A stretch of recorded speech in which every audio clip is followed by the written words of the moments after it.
Hey, business building warrior, welcome to Silent Sales Machine Radio, the podcast that features hundreds of interviews with the successful students from the proven Amazon course. That's right, that's our flagship training course that contains everything from new modules for people who are brand new, never sold anything online before, they don't know what they're doing, clueless e-commerce newbies, all the way up to the most advanced e-commerce strategists and success stories that you'll ever meet in our community.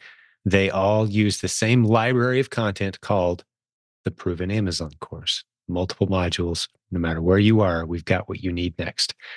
This podcast features hundreds of those interviews. We've got a free Facebook group at silentjimdotcom. You can click in there and see 74,000 plus people hanging out all day, every day, discussing the strategies from that course.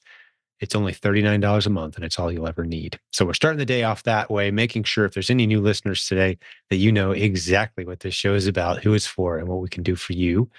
Hey, we just had a episode recently that was with a good friend of mine. I've gotten very close to him over the last 5, 6 months. His name is Kang Dang, and he's built a $3 million business approximately. That's what his 2023 sales were, approximately $3 million at very nice margins. But the best part is a couple things. He's using the systems we teach in the Proven Amazon course, the replens model specifically, which is where we start about 99% of all of our new students with that model. Well, he's built a beautiful business, but it's hands free. He comes from a software engineering background, and he's built a beautiful software program that up until now he's been using just for his own business. We're in the process right now with a few dozen leaders from our community. We're testing it out as far as how to roll it out. It's one thing to use software for yourself. It's another thing to roll it out to a large group of people. We're successfully rolling it out to a good number of businesses right now. They're beginning to use these strategies. It has a lot of really cool features. And I want you to get on the waiting list so you can see how low price this is and how feature packed it is, how easy it's going to be to roll your current systems into this catch all system that really does a lot of neat things that we don't see being done anywhere else. So imagine this, you've got a bunch of ASINs, a bunch of products that you're selling against on Amazon. Wouldn't it be nice to have some kind of alert anytime any of those old ASINs that you used to sell on become viable again? It does things like that. He's able to run a $3 million operation with thousands of different products with 2 people in his warehouse because of this software.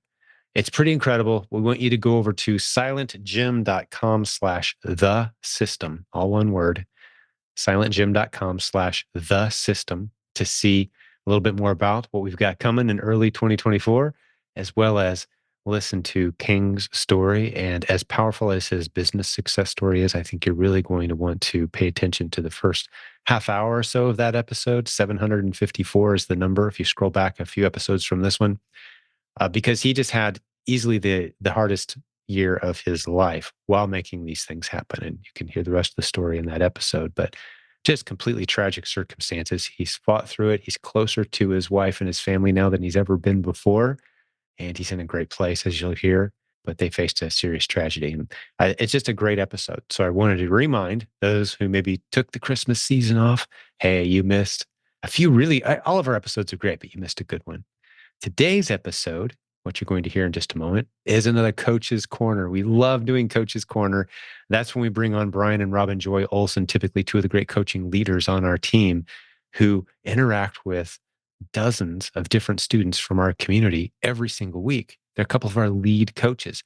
Not only do they have a beautiful business, which is a prerequisite to be a coach on our team, you have to run a beautiful business doing the stuff that we teach here, the Proven Amazon course strategies, right? All of our coaches are good with those, but they have a few extra hours a week and they commit that to coaching. We've got about 60 coaches, and we'd love to help you have a conversation with you about your business and see if what we have to offer is a good fit. We promise it's not going to be a high pressure thing. We're going to help you make a good decision, see if coaching is a right fit for you, for where you're at, give you a lot of good free information and advice based on 20 plus years of coaching around 10,000 students in e-commerce.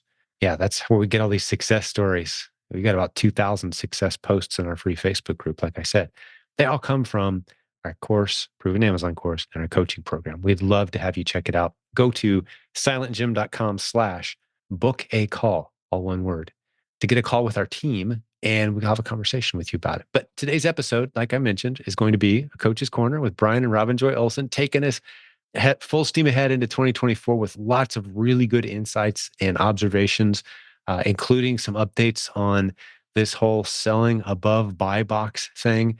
Way back in episodes 554 and 555 of this show, we started talking a lot about something that some people were seemingly confused about, and we've illustrated it many, many times, that you don't have to compete on price to win consistent sales on Amazon. You just don't. Once you know what to look for, once you know the signs, and once it's not easy, it's not complicated stuff. It's fairly easy to pick up on these skills. There's a module in the Proven Amazon course that shows it to you, where I give about 50 examples from my own Amazon seller account on items that are selling consistently well above the price that Amazon shows on the buy box. Wouldn't that be nice to be able to do that? They talk about the reality of how that's going. They also talk about how much money you need to really get started. We see people all the time with just a few $100s. And how do you spread out your funds if you're just getting started with limited funds? I love that segment of the show that you're going to hear today. You don't want to spend all your money right up front and just kind of dive in.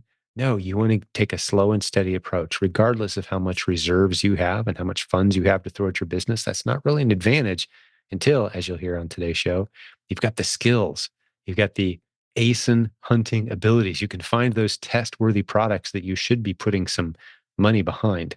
If you just throw a bunch of cash at it, you're not going to grow quickly. You're just going to burn through cash. So we prevent that. We've minimized risk with the strategies we teach here. So they dive into that and several other great topics, as you'll see in the show notes. I just love these episodes with Brian and Robin Joy. One last little thing. The Proven Conference tickets will go on sale very soon. May of 2024 is coming at us fast. The 23rd through the 25th of May, we're going to be in Orlando. Hundreds from this community, fellow listeners to this podcast, are going to gather. Many of the guests you've heard interviewed on this show, a lot of the coaches on our team, we're all going to be there. A lot of the great sponsors and products that support the businesses of this community. Can't wait to see you there. Get over to this website. It's 3 words. Remember, 3 words, theprovenconference.com. That's the website. You can see a lot about it, but we're going to be adding more information, and tickets go on sale ideally in January as soon as possible. We're going to have tickets on sale. We've already got several hundred people locked in, ready to come, VIPs who acted fast last year when we had a short sale at our last live event. They're all locked in. So it's going to be a tremendous event at a great resort. We've got a very reduced price, very family friendly, right next to SeaWorld in Orlando. You guys are going to love this thing. If you can make it, you've got to come, even if only for the first day, to swing by. If you live in the area, you've got to be at this event. We're super excited about what we have to announce. So many new success stories, so many new modules coming your way as students of this community, so many ways to build your income streams in 2024. It's going to be a beautiful year. We're determined around here to keep bringing you the tremendous value that you're used to and accustomed to. So many great success stories lined up. And with that introduction, I'm going to turn the microphone over to my good friends, Brian and Robin Joy Olson. Take it away, guys. Welcome back to Silent Sales Machine Radio. We are your co-hosts. I'm Brian. And I'm Robin Joy. And this is Coach's Corner. Hey, Brian. So it's evening again. We're doing this at night a lot. You can see the dark window behind us. Well, it seems like it's night when it's 4:00 in the afternoon. I know. It's dark outside. Yeah, it's already, sun goes down fast in Colorado, so too. I heard that we've already passed the shortest day of the year, but it's only like, a couple of seconds. Really? But we'll really start picking up steam after the winter solstice. Okay. December 21st. All right, we'll get ready. So then it'll start being sunshine behind us instead of there you go. darkness. All right, what are we going to talk about today, Brian? Well, we have these challenges as people getting started in this business frequently around capital. Yes. Around, cash flow is king, right? Cash flow, ASINs, time. We've talked about these governors. We should probably revisit that at some point. Yeah. And I just wanted to share a story of a client I was working with last week who was just basically waiting for a payout in order to go buy more stuff. And there's 2 things that I'm reminded of about this particular situation. Number one, whatever your capital amount is, I like to spread that spend over like 6 weeks. Yeah, that's usually a good idea when you're first getting started. Spread it over about 6 weeks because... So let's just say to keep the math easy, I'm not saying this is the most realistic example, but if you got $600 to start with, spend $100 a week each of the next 6 weeks. And why is that? Because the turnaround time for you to actually buy it, prep it, ship it to Amazon, have them receive it, put it NFC transfer, become available, get sold to a customer, and then you get paid out on it 50% the day Amazon ships it, 50% 8 days after the customer receives it, unless it's Q4, then this takes some time. Right. So we want to have this sort of runway where we're not like, we didn't spend all of that $600 in 2 weeks, and now we're waiting for a month to get some money back before we can go shopping again. Right. We want some consistent practice during that time. So spread it out a little bit so that you can be doing a little bit each week. And what happens if you have more time than you have money? Well, in this case, I was telling this particular client, okay, so here's what you do. It solves that problem. More ASINs. More ASINs. Yeah. And then I was able to relate another story to this coaching client that I think illustrates the point so well, which is this. I had another coaching client who came into coaching and had this planned payout of capital coming in like 3.5 months or something like that. I don't remember if it was from sale of a home or stocks or whatever it was. Something, Right. And so rather than start on a small budget, he decided to just go ahead and source for these 3 months. And he followed the 3-step check to find test-worthy ASINs. Okay. And over this course of 3.5 months, found several hundred test-worthy ASINs. Yeah. This is all he would do because he wasn't doing anything else. So he was spending 10, 15 hours a week just sourcing. And once he got it, and he just kept adding them to his list. Yeah. So he got a lot of experience in sourcing right away before he spent any money. Right. And there were several check-ins with both of us during that time where he was like, is this right? Am I doing this right? Is this, would you test this ASIN also, et cetera? So then what happened when he got his money? So then what happened when he got his money was he started buying those test-worthy ASINs. And he could probably, when he sprinted that money out over 6 weeks, he'd probably buy quite a few at a time. He's all ready to go. Yeah, well, he did. I don't remember exactly what the capital amount was, but here's what I do know. Within 3 months of him buying, he was selling $50,000 a month. Okay. Oh. And this is what I like. We're seeing a lot of posts in the Facebook group about here's how my 2023 has gone, or here's my first 6 months in the business. Right.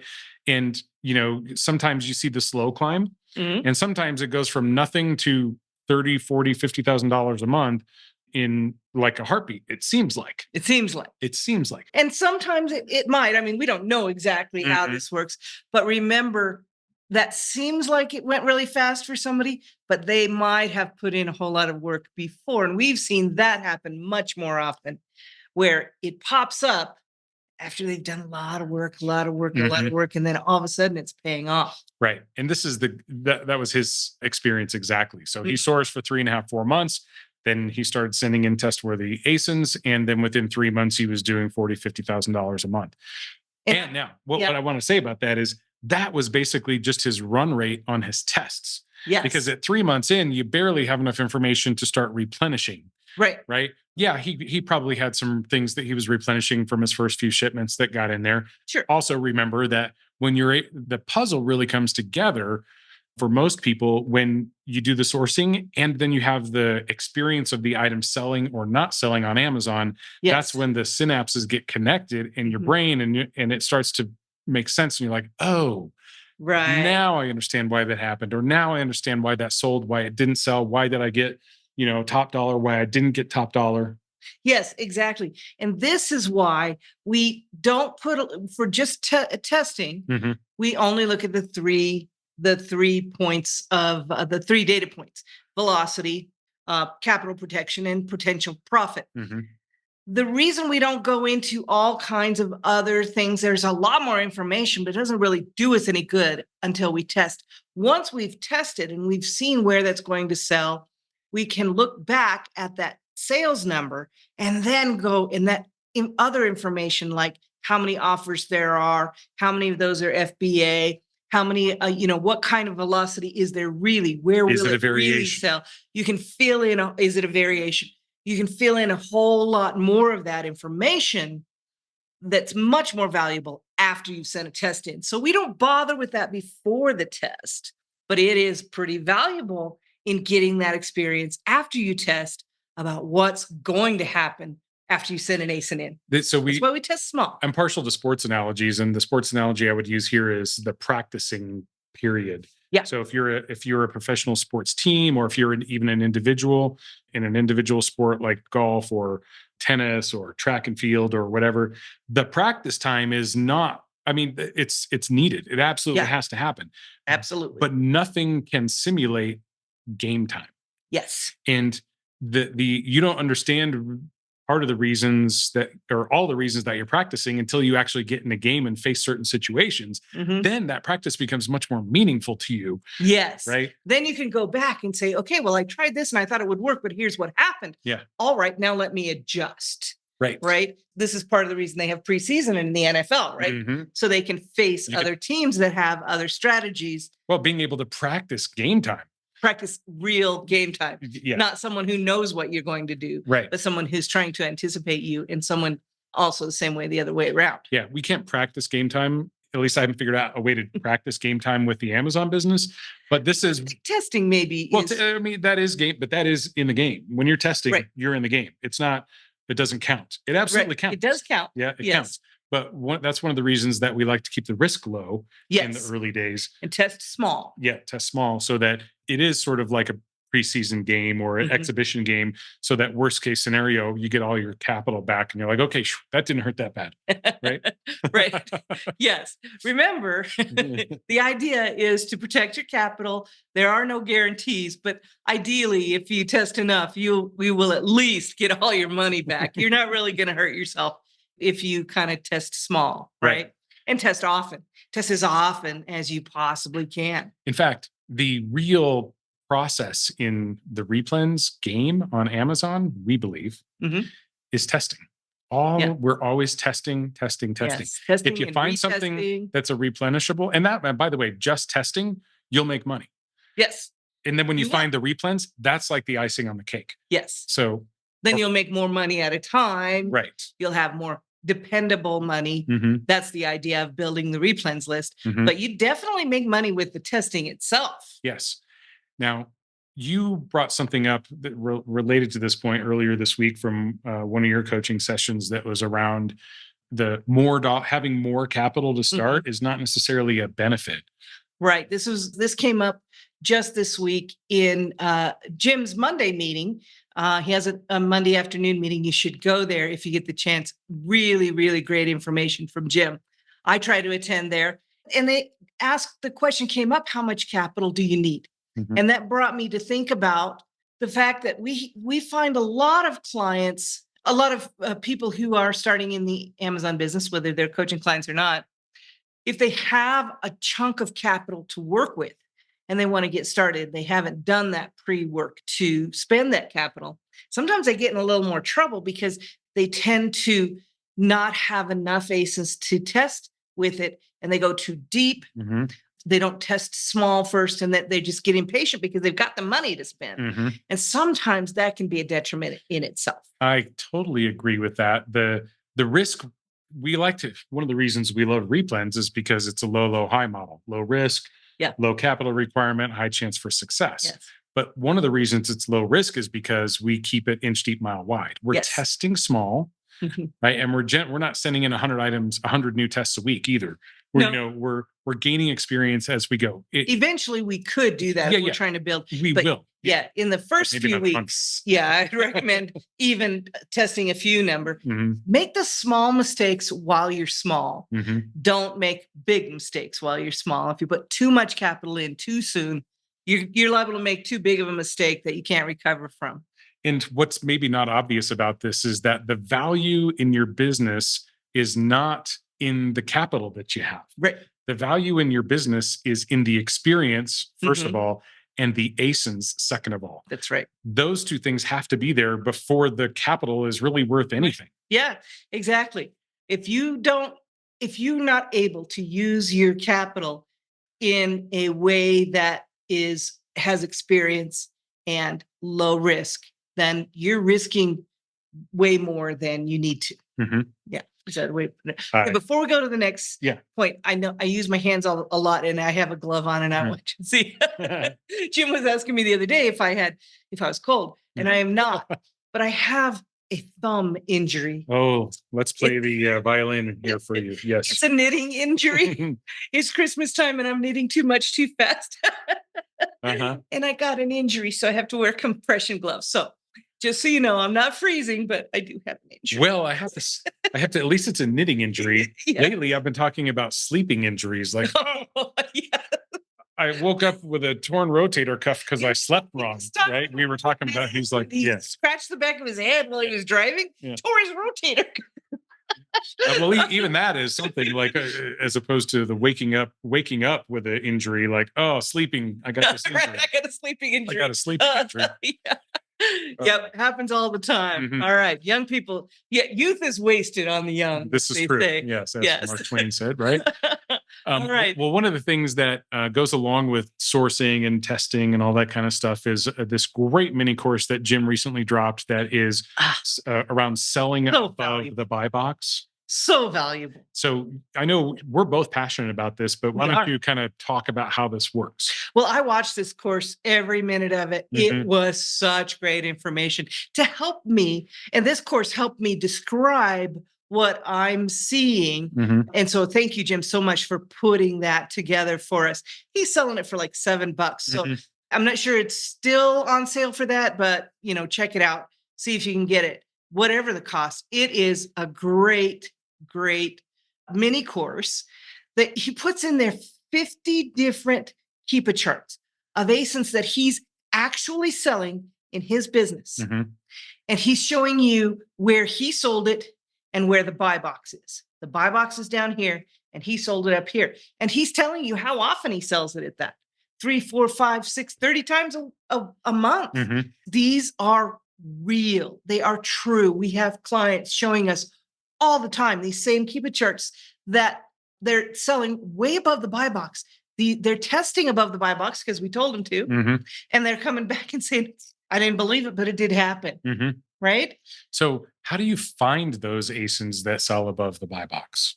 You have to test. You have to test above the buy box to see if it'll sell above the buy box. So you're telling me that there's no place in Keepa that is going to inform you that items sell above the buy box on the listing? Keepa doesn't even tell us if the item sold at the buy box. You're right. It just tells us it was priced there. It basically what Keepa is doing is going to the Amazon site, pulling a scrape of all the information, and the information that was available at that time is in that the current buy box. What is Amazon's sales rank of that item? How many offers were there? What were their prices? Yada, yada. It's just a scrape of the page. It doesn't actually know anything about sales. Yeah, and that's why we say Keepa gives us a lot of evidence and it gives us a lot of place to look at, but it doesn't give us anything that we know for sure until we test.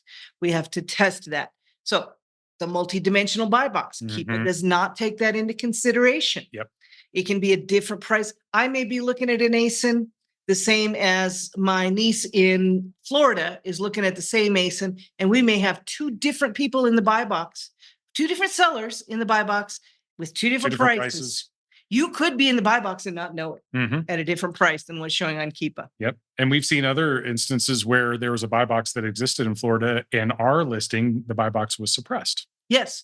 So our version. Every location doesn't always have a buy box. Right. Right. And that's part of, and Jim went into this in a podcast recently, that's part of comes from the many different warehouses, more and more all the time. And Amazon knows what's close to you. If there's inventory close enough to you that they can meet their prime requirements. If not, they may suppress that buy box for a while for that person, but it may not be suppressed to someone who's near where the inventory is. And they're always, as we've seen, moving inventory around. But keep that in mind. And Keepa doesn't show us that. And this idea of selling above the buy box is not necessarily intuitive. Right. Right. And we also don't know of another place where this is being taught. Not that I've gone looking for different courses. Right. That's true. But it always seems to hit people like they're very surprised by this. What? Selling about Everybody's the buy box? What is really this? about the buy box. Yeah, well, the buy box is, and we were in the beginning too. The buy box was the bellwether of how you determined whether you were going to be profitable on that. And it does give you some information. It gives you a lot of information. Well, and we do still use the buy box in step number 2, the 3-step check, which is if there is the buy box, affirming capital protection, right? If there is a buy box, capital protection. We know if there is a buy box, where that the lowest that it's been, if that is at least at our break even or above, we've got capital protection theoretically. Because likely we can sell it at the buy box if nothing else. Worst case. So we want to make sure we're breaking even there. Yeah. No guarantee. So you might have to sell a little bit below. And that's one of the reasons we encourage you to test more than one, at least 5 a week, because one may make more when one might have lost. Few of them lose, but they can. And you make that up in your other ASINs, right? So once again, what cures that? More ASINs. Right? So this community could keep this information to itself. Jim could have kept this information to himself. Oh, yeah. Each of us individually that know this and have tried this could have kept this to ourselves. Right. But we didn't. The community didn't. Jim didn't. He made it. In fact, I remember it was well over a year ago. We are in. Right. But well over a year ago, he was saying above the buy box, above buy box. And it takes a while for everyone to kind of comprehend what that is. And I think he nailed it, really drove it home with this mini course that he's talking about. Yes. Yeah. Yes. And podcast 554 was the first podcast that I saw Jim really dig into it and talk about it. And that's what inspired us to build the 3-step check based on selling above the buy box. So in the 3-step check, Jim doesn't do this 3-step check necessarily. He does try to protect his capital and have fast moving ASINs, but he's a little, can do a little bit more risk when we're working with brand new people. And this is just us as coaches. When we're working with brand new people, they sometimes need, how far above the buy box? Where do I price this? What makes sense to get started? Because I have no experience. And so the way we show them to do that is to look in the last 90 days and see the highest price that we see pricing of in the Keepa chart. Even if it was just there for a moment, that's a good price. You have evidence that at least it was priced there at some point. You do have evidence of it being priced there at some point, and that's a good place to start. You can always go down. If you start above that, or you start at just 20 or 30% ROI because that's what you want. If your capital's protected, that's good. That's okay. Test it. You can always go down on your price. So I'm thinking, I have this vision of going fishing. Yes. Right. And let's say we're standing on the shore fishing and we can see in the water that there's a school of fish out there, like say 25 yards out. Yes. Okay. But we can't, our vision just doesn't see much farther than 25 yards. Yeah. But what we're going to do is cast it to 30, 35, 40 yards. And we don't know for sure that there are fish out there, but we know worst case scenario, we're going to come through the fish. Pull that line, that fly back. Yes. Across that one that we know is out where we know it's there. But that doesn't mean that there aren't any, just because sometimes we'll catch them before we get back to that one. We do frequently. And this is kind of like what it is with the buy box. And we wouldn't bother if it didn't happen frequently for us. And I would say this last week, I've got several classic examples of selling above the buy box in this 3-step check mold, where 84 days ago, the price of this item was $24, but it's been pretty steady in the $20 range ever since. So what our client did, buy the item, send it in, price it at $24. And sure enough, sold. And this unique, this was different than what Jim's, different from Jim's charts. Because in this example, we can see where the buy box actually adjusted and went up to sell at $24. So it did show his sale. It showed his sale. Often. But you've got clients where it didn't register, right? Yeah. Just like Jim showed. It doesn't necessarily show that on the Keepa chart, even after you sold it at that price. And Jim shows that in his, he uses golden arrows to show where he sold it and where the buy box was at that moment. And it's nowhere near in most cases, in most of those charts. So that's great. But don't forget, I want to also remind people, even if you break even and you had to come back to that 25 yard fish, I don't remember whatever, that fish that was closer. If you have to go down to your break even and you just broke even, there is so much value to just that. yeah, you're not making any money, or you might just make, 5% instead. You still get to keep the 5 or 10%, even if you don't get enough to replenish it. But you get so much value in the experience, in the ability to look back at that Keepa chart with actual evidence of what happened, actual proof of what has happened. You get so much value there. And remember, you get the value of showing Amazon consistent sales and activity, which that's exactly what makes them lift those restrictions and categories and brands. You don't have to send in an invoice from manufacturer or distributor. Yeah. You don't have to go through that thing and possibly get approved, possibly not get approved, waste your money on that. Eventually, Amazon will lift those restrictions. So whatever you approve for, test everything you possibly can. Amazon doesn't know whether you made any money. That makes sense. Yes, everything that you can while protecting your capital as much as you can. That's moving fast enough. Do it properly. But those that are test worthy, test everyone you can. And that's what will lift those restrictions. And give you the business intelligence you need to scale up your business and be profitable. Yes, absolutely. This is the value. That profit number is not the biggest value in the testing. Right? Agreed. Okay. Knowledge, information is, and experience. And experience. All right. So you shared something with Jim earlier this week that I thought was pretty profound. I've sent an email to Jim because he got a message in a Facebook group that I didn't think he would be able to see it. So I sent it to him in email. But at the same time, I had just had this happen twice in the last week to us, and I wanted to share with him. So let's share with everybody what happened there. Working with new clients, we tend to see day-to-day progress. Sometimes, we'll get an email each, during the week when we're not actually have a session with them. And they'll say, hey, I'm having trouble. I can't find anything. I know you sent me on this path and I know you told me, how to do this, but I can't find anything that seems like I should test it. I don't know what to do. And we respond and we try to encourage them, stay on the track, make sure they're, they want to make sure that they're doing the right thing. They didn't miss something, and usually they are. We'll reassure them, maybe tweak things a little bit, just depending on how things go. But basically just say, it's really about persistence. It's not about something that's going to jump out at you on the first day. Exactly. Twice this happened in a row recently. The next day, they emailed us and said, hey, guess what? I found 3 or 4 to test. Yeah, it is like that. Celebrated with them because that's where celebrate. That's a big deal. Remember when you were trying to find your first ASIN to test? It looks forever. It looks like it's not going to happen. I remember you had me test, looking for ASINs to test, and then I would run them by you because you knew what we were looking for, and you say, oh yeah, but that's a 2-pack, and you priced it as a 1-pack. I was dejected and I had to try again. Or, but you sourced a 14-ounce and this is a 16. Yes. Yes. It does happen in the beginning because I didn't know what I was looking for. I didn't know those details well enough. I mean, I knew them in my head, but I missed them because you had looked at a lot more ASINs than I had. Yep.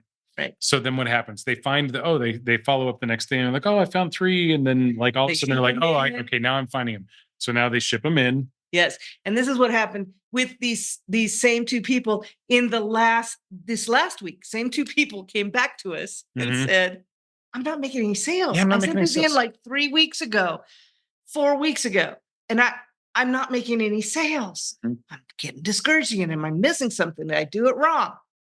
And we respond and we encourage them and remind them. It takes a little bit of time. I remember back we were talking about the 6-week plan in the beginning. Yeah. So it's probably in FC transfer still, or it just hasn't been received yet. I mean, it is Q4. Things are taking a little longer sometimes, and they just haven't any sales yet. And then the next day, both of them, next day said, I made 5 sales today. And they were so excited and we celebrated with them. The point here, and the reason we're sharing this is not only to let you know that this can happen. It does happen to us all the time. We love that.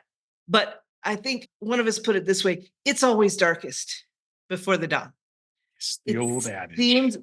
the old adage, it's always darkest before the dawn. Meaning as soon as you start feeling like this is just not going to work, I am just never going to find anything. I am just never going to sell anything. Mm-hmm. I am just about to be done. Boom. That's exactly when you have to keep pushing through. Yes. Right. That's exactly when you have to power through that barrier. When it's hardest to push through the last part of that barrier. I think about, we were just in the Eisenhower Tunnel this weekend. And I think about how you go into that tunnel and it curves around, right? So you can't see the light at the end of that tunnel. You can't see it at all when you first enter. And it's a pretty long tunnel. It's a long tunnel. It's a long tunnel. There are lights and stuff, but you go in there and you just trust that you're going to come out the other side, right? You don't have any evidence of that. You don't have any proof of that in front of you. You have to follow the cars in front of you and trust that everybody's going the right way and that road was built that way. Right. You don't have proof, but you do have evidence because you're following cars and there is a paved road. Keep moving. Right, yeah. They made a road for some reason, right? I'm following cars that have been there before, right? And then suddenly you go around and you start seeing the light starts coming towards you. And then all of a sudden you're out of the tunnel. And even though it seemed at the last moment that it was never going to happen, you turn that corner and there it is. It happens every time. It does. Follow the people who've been there before. They know where the light is. They know where the road goes. Stay close to them. They're going to take you right to the other side of the tunnel. But you're going to have to push a little extra in that last moment. Yep. All right. So we have a quote. Do we have a quote? Imagine that. I'm shocked. You actually found this quote and sent it to me, and I thought it was awesome. Perfect to put in here. It goes like this: real difficulties can be overcome. It's only the imaginary ones that are unconquerable. This quote is from Theodore Newton Vale, who I had not heard of before. This is rings so true for us in this space. Yes, because we have to go through a lot of motions without proof, right? And so it feels mostly it feels a little fake. The difficulties are in our head because we know technically, whatever it was I meant to say, intelligently, our intelligence, we know that it can work, but we have to experience it, and that takes a lot of faith. And so that is the imaginary one that can be unconquerable if you let it be that for yourself. Yes, I agree. And I just wanted to share, I did talk to someone this week, one of the clients that I work with, who she was afraid, and it's not unusual. It's nothing wrong with that at all. That's normal. She was afraid, what if I get an IP complaint? What if this one doesn't work? What if that doesn't come in? What if that costs me more than I thought it was going to cost me to purchase it? What if it does, comes in broken? What if I don't package it right? And the message, and she took it very well. She agreed with me. Don't run your business on fear. Fear is not going to get you anywhere, but it will stop you. And it's just imaginary. It's what we do in our own heads. It's not the reality of the situation. It's what we do in our own heads. Reality hasn't happened. It's what if this should happen. It's the story we're telling ourselves. It's the story we're telling ourselves. So tell yourself a different story. Tell yourself a different story. Exactly. Yeah. Exactly. Well, I think this is a great place to wrap it up. But let me ask you a question before we do. Yes. When you don't have enough ASINs because you don't have enough money, when you don't have enough items that are selling above the buy box, and when you're facing those days when you can't find anything or you're not making any sales, what solves that problem? What solves that problem, everybody? More ASINs. All right, let's go get some. Let's go get some. Have a good one, you guys. Have a great one. So thanks for joining us for today's episode. But before I let you go, once a week or so, we love to bring on my good friend, Mr. Jeff Schick of jeffschick.com. We'll stick a link in the show notes. He is our resident legal and Amazon policy expert. He always has interesting stories and tips, strategies to share with us about what he's seeing because he services so many listeners to this show and he sees what's happening in the real world out there for Amazon sellers. So what do you got for us today, Jeff? Hey, well, thanks for having me back on. What I want to talk about today is creating new listings. So a lot of times sellers will come to me and they'll say, I'm thinking about creating a new ASIN or, listing or whatever you want to call it, but they want to create a new ASIN on Amazon. And they're asking you, 1, how do I do it? 2, what do I need to watch out for? The question they usually don't ask is, should I be doing it? And so I want to kind of focus first on the should I before we talk about the how, because should I is the most important question. So, should you create a new ASIN? There's sort of a decision tree that you can make. And the first question is it your own brand or someone else's brand? And if the answer to that is it's your own brand, then the should I is yes, if I'm creating a new ASIN for my own brand. And then we'll talk about it in another episode, like branded bundles or when you should create your own ASIN. But the second question to that is the second decision tree point would be if it's someone else's brand, then the answer is maybe. Probably not, but maybe, and so that's where we really want to talk about. So imagine you find a pair of Nike sneakers at the store. I just got on Black Friday, a pair of Nike Metcons for $35. I was pretty pumped that they showed up and that they actually, they fit perfectly. But they, I got them, if I was to try to go find them on Amazon, they don't exist on Amazon because they're a discontinued unit. And I also have big feet. So it makes it even more unlikely that you'd find them on there. So if I was going to go create an ASIN for these size 13 Metcons, it's going to say, the first thing I'm going to run into a roadblock with is Nike. And so I'm going to type in Nike as the brand, and it's going to say contact your brand manager because you're not authorized. Jeff, you are not authorized to make listings on behalf of Nike. So at that point in your decision tree, the answer is, okay, I should stop. Or it should be what sellers should do.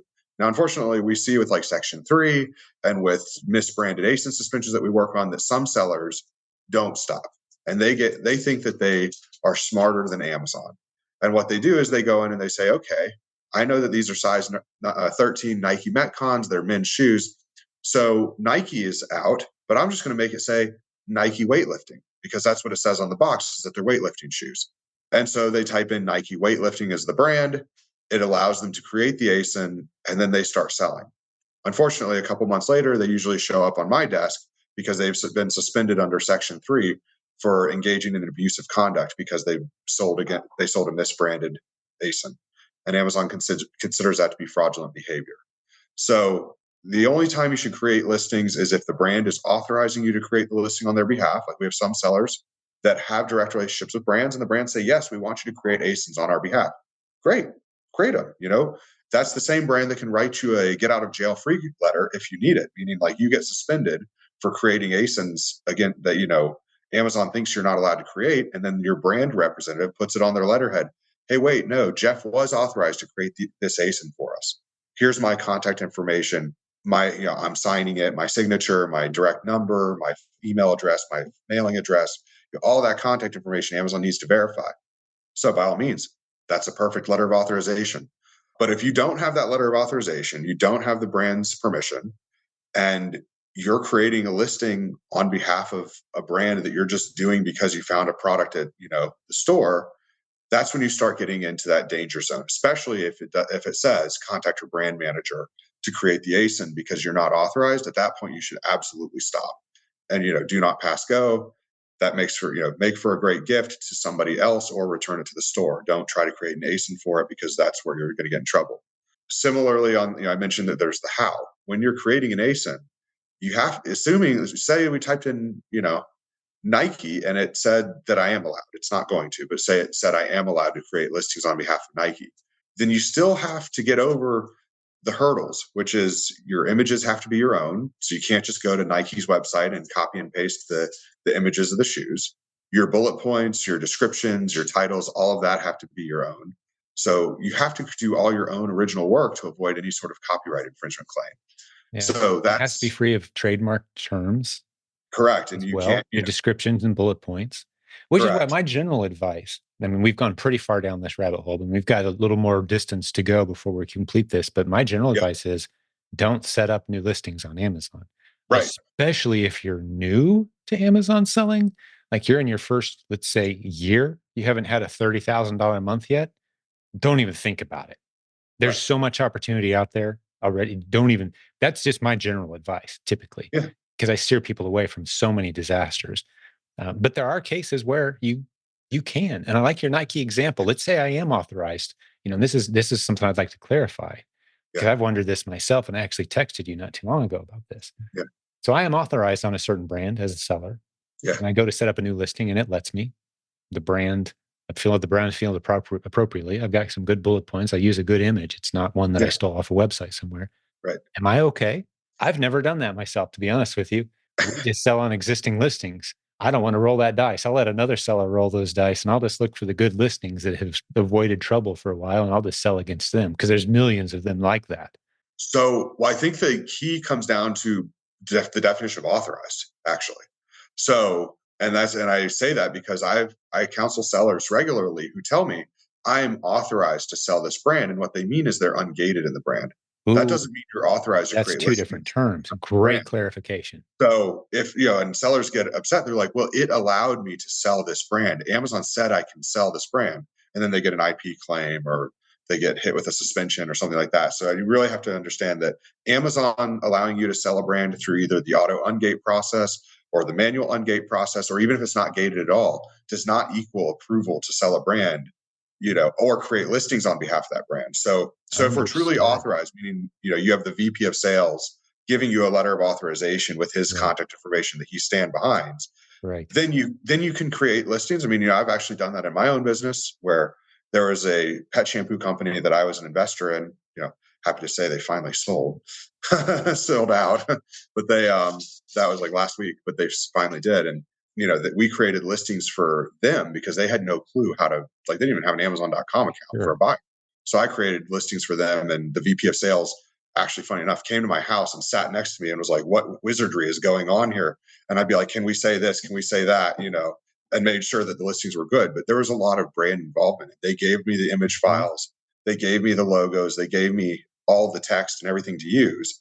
They just didn't know how to put it into Amazon. So that's much safer because then you're not, no one's ever going to take it down for, infringement on behalf of that brand, at least. So, well, so here's another topic. Just I've been doing this a long time, and we sell against a lot of ASINs, and I know that there's brands out there that don't like the fact that their stuff is being sold on Amazon. right. But Amazon continues to allow it without any policy violations because the listing is correct, the brand is correct, the pictures and images, everything's good. Mhm. They just don't like it.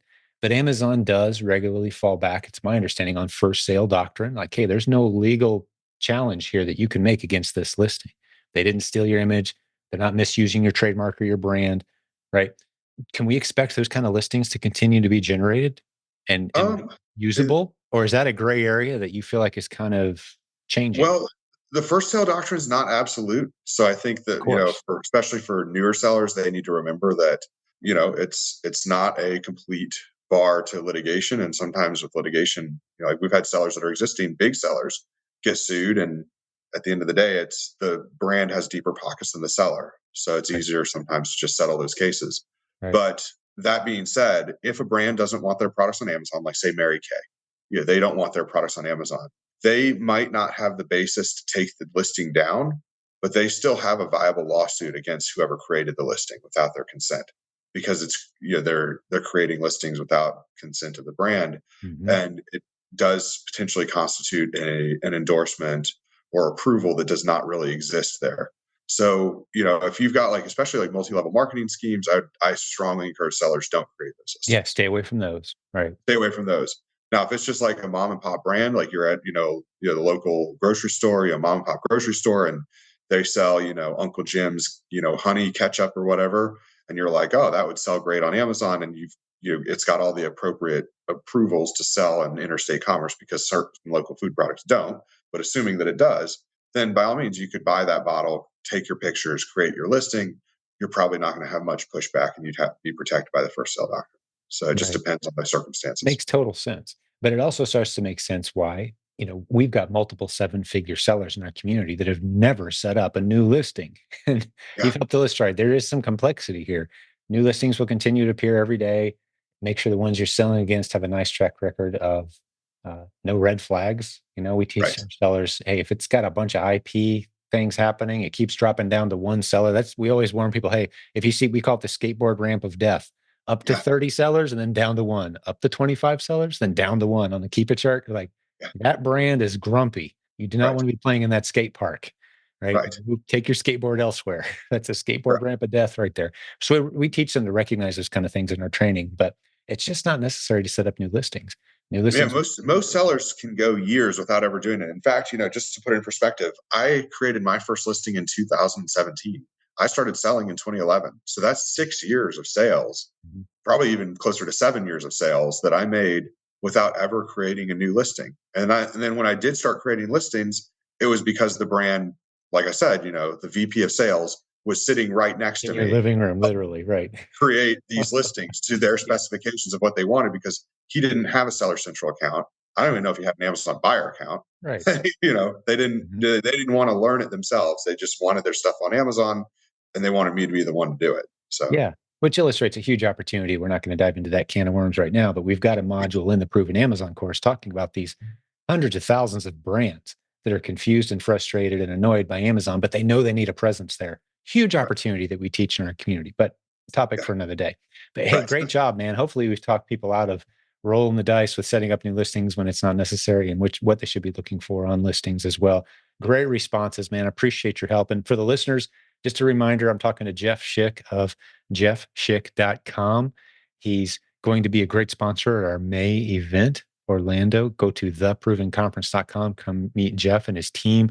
They're doing a great job for hundreds of us. For a few dollars a month, you can put them on your team and help you avoid any of those problem areas that we talk about on these episodes. You can send them any of your legal issues or concerns. You guys are doing a great job with all the clients on your retainer program. I really appreciate you, Thank you. Jeff. Yeah, and of course, you bring up a good point. Any of these things that we talk about on the episode, like today's topic, I encourage my clients schedule a 20-minute or 30-minute call with me. Let's talk about it one-on-one before you start creating these listings, or if you've already created listings, just run them by me or one of my members on my team, and we can actually dive through them and make sure you're compliant before you find out you're not compliant, or before you do something on your own and potentially have a pitfall. Because Yeah. the consultations are unlimited and there's no extra charge for them. They're built into the retainer. So. And very cost effective thing to add to your business early on for sure. All right. Well, good to talk to you, buddy. Have you Nice to talk back to you too. next week for another episode. Sounds good. Talk to you then. Thank you, sir. Bye.